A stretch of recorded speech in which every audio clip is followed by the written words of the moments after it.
Hey everybody, it's me again, Götz Vogelsang, Dr. G, and Gustav. You guys can't see me, but he wants his phone. Come on, buddy. So what are we doing today? Today I wanted to drill this prop. I don't need it yet, but I always wanted to make this video because I've been struggling so much with prop drilling. I mean, isn't it one of the most embarrassing moments in the hobby? I mean, we somehow built these wonderful airplanes, and then one of the last things we do before the stickers go on, we drill the prop, and then we basically meet our maker because it seems to be a black art. I bought all those drill jigs, spent all that money back in the day for my 3Ws, then for DAs, and DA and 3W have the same pattern, so I just make that up. But ZDZ, and still terrible results. Till one day, I couldn't find a drill jig, and that's when I found out how to make it work for myself. How to make it work for myself may work for you. So the first thing that one has to realize is what does actually hold this propeller in place, right? Maybe let's see if we can draw this. And I can't draw it all right? This is gonna be scarring people for life watching me draw. So so here we've got the back plate, right? And here is our propeller. And we want to hold this in place. So I always thought, hey, this very exact hole here, which very exactly lines up with this, keeps it from moving left to right, right? That's what I always thought.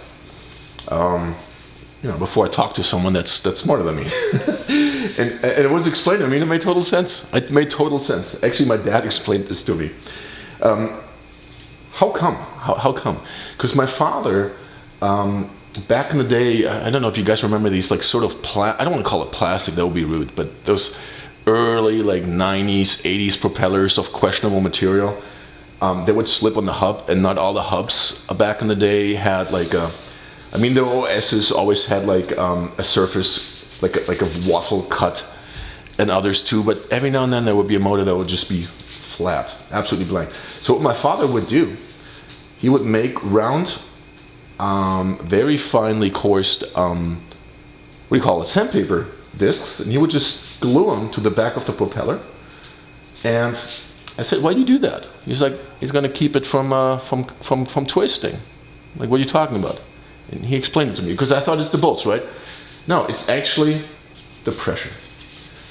This is being pushed in by the bolts that we tighten. This creates surface friction. And the surface friction is what holds our propellers in place.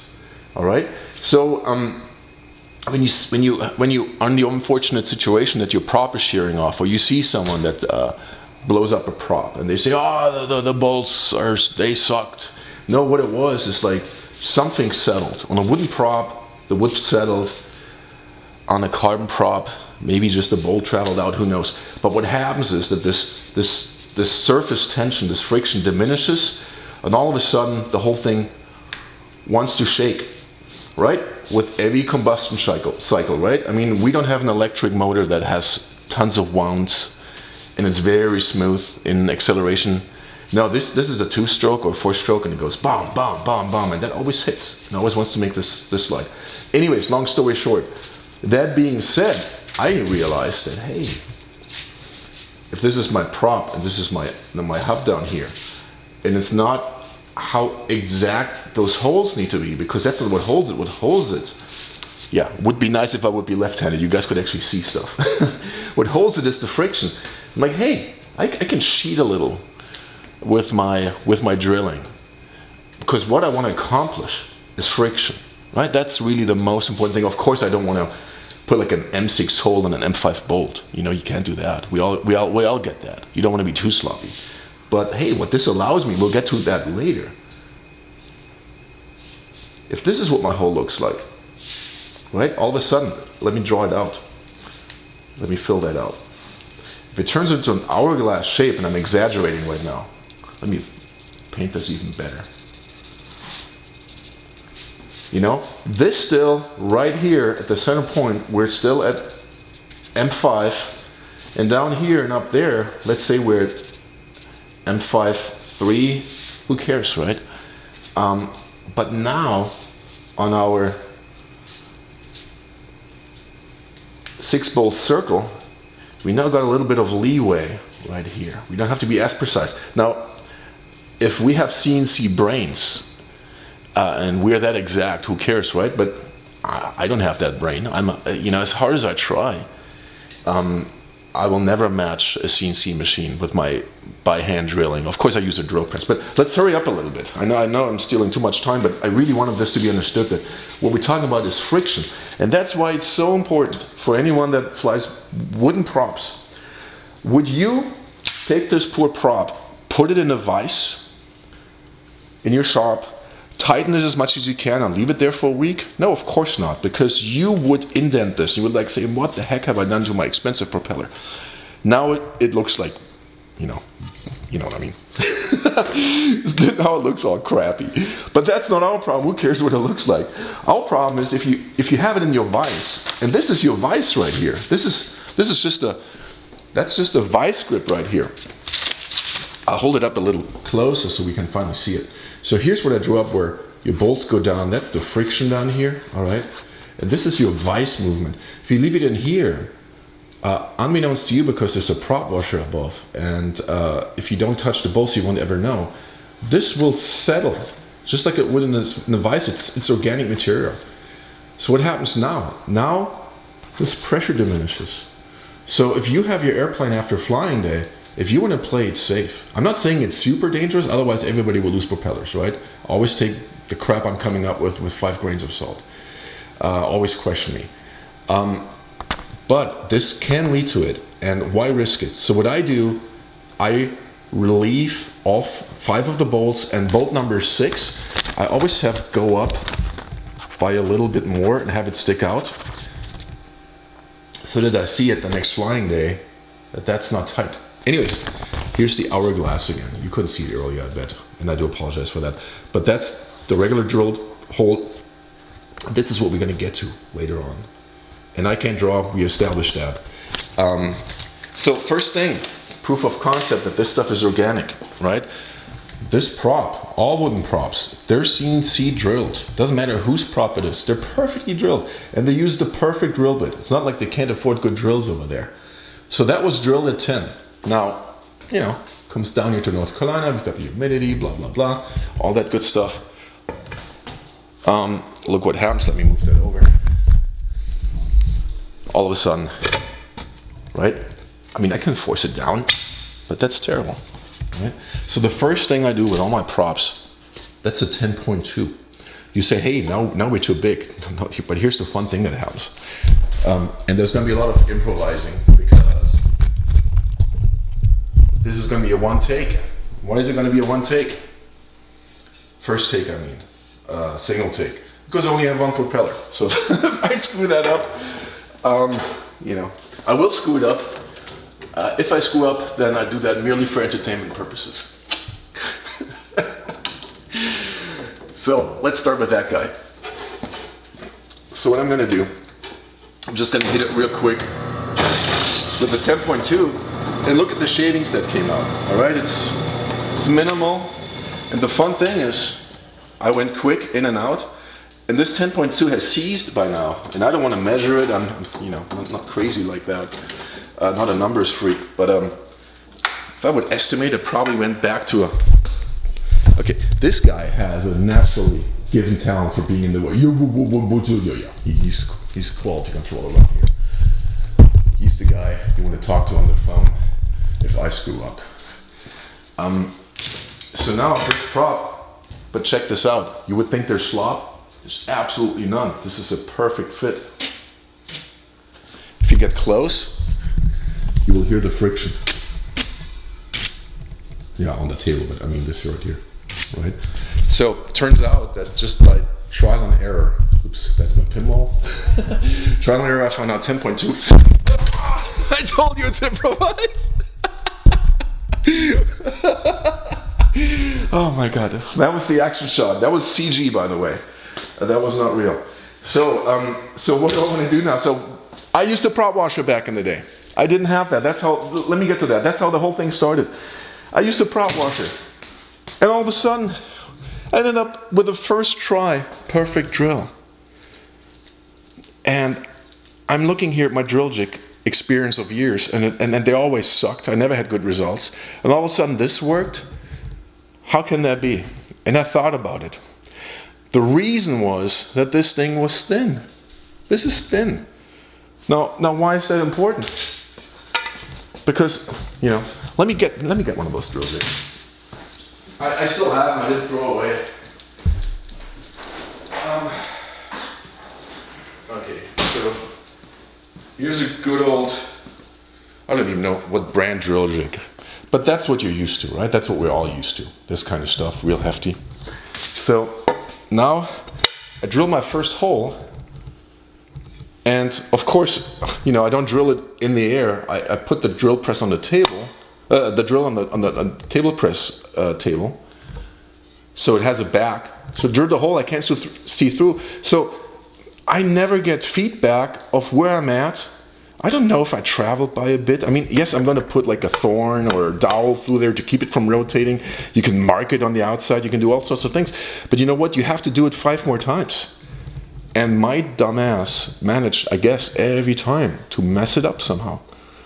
Why? Because you can't see S. You can't see anything. Now this time I used my my prop hub, and not the hub, but the washer, right? And all of a sudden I was able to see the hole and make sure that I'm aligned, right? So I make this one, put a dowel in here. I make this one, put a dowel in there. Let's say I did that. Now I had 3 in a row to center it. And if I traveled around here, I could still, after drilling and pulling out, before I set the next drill, I could still see, hey, am I still good? And that changed everything for me. So I talked to a friend of mine who is a wonderful machinist, and I had him make a drill jig just for me, which I do have in the shop because I use it, I love it. And what this is, it's just like the prop washer. It's flat, and it has all the Moki and has all the Valak drilled circles on it. So what I did, every time I do something, I color code. See the 300? Used it for Moki 300, color coded it. Now I know I've got the 300, 400 circle. Valak, drilled the 250, which is identical with like, you know, like most of the drill patterns on the motors. Mark that blue, now I've got that, all right? What it comes with, remember like we opened up the center to 10.2? Same holds true drilling your prop holes. You drill it for M5, you use a M5 drill, works great in your shop. You have that prop in your car as a backup at a flying event. You dumb finger your prop, you break it, or maybe you're like me and you break it while you pull the plane out of the van. You know, that's because that's my signature move, is breaking stuff during transport. If you drilled with 5.0 at home, you can be quite sure that a few weeks or months later it won't fit anymore. So you're out in the middle of nowhere, no one's got a drill bit on, and especially not metric, and the prop doesn't fit. So my drill jig comes with a 6.2 and 5.2 drill included, all right? And these are pre-drilled to fit that.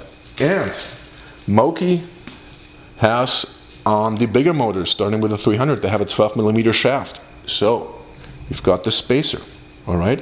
Put that on, now that drill jig fits the 12. And you've got these little stops here. So you drill, drop it in. Now you lock the prop in 2 positions, right? You locked it center hub, and you locked it right here. So let's get started. And like I said, this is gonna be first take, only take, and watch me eat crow. Watch me this not work. I can guarantee it won't work. It's just what it's gonna be. Oh, it's gonna be great. As I said, if anything, it's gonna make for great entertainment. So, I start from the back. Because that's where the magic happens, right? That's really what needs to fit. The front would be nice, but the back, that's what lines up with your hub. And Gustav, what are you lining up with? Huh? With the doggy treat. All right, how about a piece of croissant? Let's go. So, let me tighten that guy. So here we start. I'm gonna take my little lock pin. And before every time I drill, I'm gonna make sure everything is clean. And I like to have these hardwood boards. This is MDF. I prefer MDF because you can rest assured it's absolutely perfectly plain. So set the first one, just the height of the table. Here we go. So different people like different things. Some people like to have 2 holes here and there. I try to avoid having 3 holes in a row, meaning pattern hole, center hole, pattern hole. I like to have it where, as you see it right here, I never have more than 2 holes within the grain. All right. So let's start with a hole on 12 o'clock up here. And what I'm going to do is I'm just going to tap it. All right. Move it. And now, see, I'm right-handed. So what I do, I go like Woody Woodpecker. Don't go in one go. Don't go in 2 goes. Like, you know, if it's faster than a dozen taps or so, you went too fast. Now, I don't do anything with this yet. I don't manipulate anything yet because I need this to be tight to grab my pin. So, the rest of the pin goes in. Look at that. I mean, nothing moves anymore. Now, all I don't do anything. I just tap them, right? I don't go and drill all the way through. All I wanted to have is guide holes. Now this is hard to get out. So that's what it looks like. We've got 1 hole all the way through. We've got the other 5 tapped. And I'm super, super careful about getting the crap out of the way. Again, learning by spending, learning by messing up. So now I'm going to do the other ones. And just bear with me. I go as fast as I can, but again, I don't want to rush it.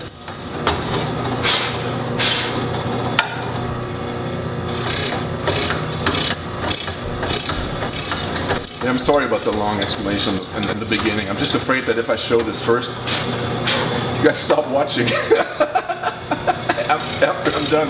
And the important thing is not what I'm doing here. I mean, anyone can do that. The important thing really was to give me the chance to share my my experiences with everybody.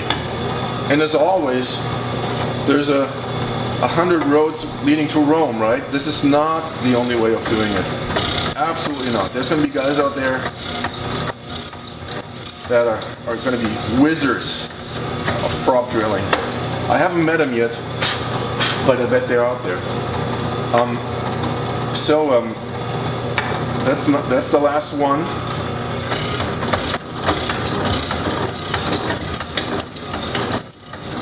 So now that I've done this, I do a quick one from the other way, and I go real fast with this, and you'll see in a moment why. All right, so now I've got this done, and it may already fit, but I hate disappointment. So now we're getting back to the hourglass. First thing I do, I start from the back, of course. I feed through, and you see, although we drill twice, we still have a little bit of small stuff coming out. But here's what I do next. What you want to do is like a slight rotational, very slight, I'm exaggerating now. You want to create that hourglass within that thread while you're pumping up and down. Very, very minor. See the little bit of debris I have? And don't worry, that's really coming from the top and bottom aperture of the opening of that hole that we just drilled.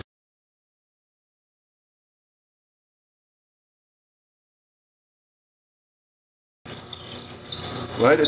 We're not widening the whole hole. We're still centering. All right?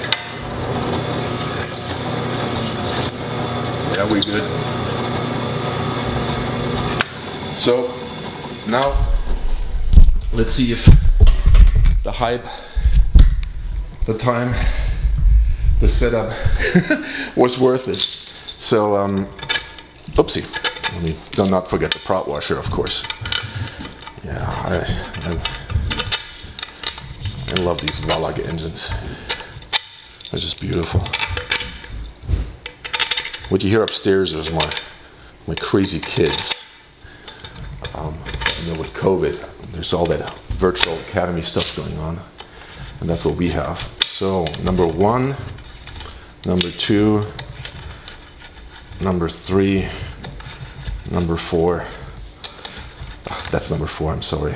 Number 5. My bolts are a little bit too long, therefore they don't go all the way in, but trust me, they would. I'm running 60s. I just learned I probably want to run 55s on this. So that was easy, wasn't it? And you don't have to buy my stupid drill jig. This is not a sales pitch. All you need is your prop washer.